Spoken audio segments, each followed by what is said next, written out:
Tonight, the latest on a suspected serial killings in Toronto's Village neighborhood and the intensifying multi-scene investigation throughout the GTA and southern Ontario. Forensics investigators and cadaver dogs scoured the property at a home on Mallory Crescent today in the city's Leaside neighborhood. Sources say this is just one of at least 5 properties being searched in connection to the Project Prism investigations, where a charge has been laid in 2 deaths.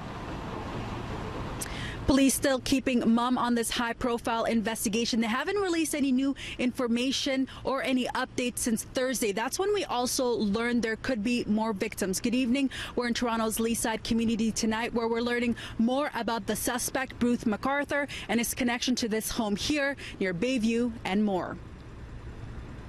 Have you ever seen Bruce MacArthur here? Yeah, many times. I've tried saying hi to him many times, and he never said anything back to me, so I just assumed that he was a quiet, sort of shy person, and I didn't think anything else of it. These last few days, forensics have removed several items from the garage of this home on Mallory Crescent. Among them, several bins, as well as gardening tools, which included a saw. Today, we saw them entering the home, and the K9 unit scoured the premise, which also included a wooded valley nearby. An eerie feeling has taken over this Leaside neighborhood, say residents who add that Bruce MacArthur didn't live at the home but made daily visits and provided landscaping services for an elderly couple said to be the homeowners.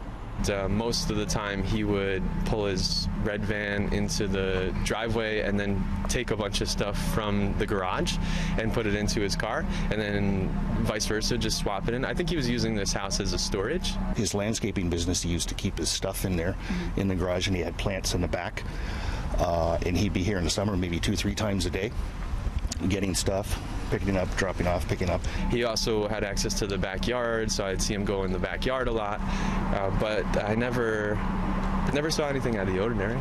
On Thursday, police said they arrested and charged the 66-year-old with 2 counts of first-degree murder as part of an investigation into the disappearances of Andrew Kinsman and Salim Essen. Both men who frequented the church in Wellesley area went missing last year, Essen in April and Kinsman in June. Their bodies have not been found. Their disappearances prompted concern from the LGBTQ community and put pressure on police to ramp up the search for the 2 men and 3 others who have been missing from the same area since 2010.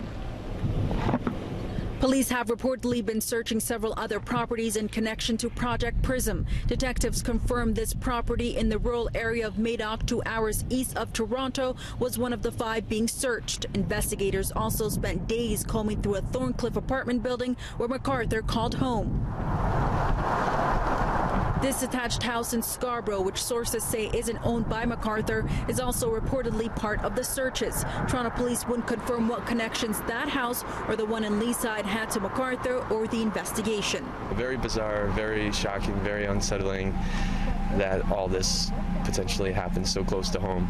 So yeah, we're shocked and sad by all this. Now, 1 police cruiser remains here at the scene, a much different scene than in the previous nights, but there is police tape that's still closing off this scene. Meanwhile, MacArthur did make a brief court appearance on Friday. His next court appearance is scheduled for February 14th, where he is expected to appear via video line.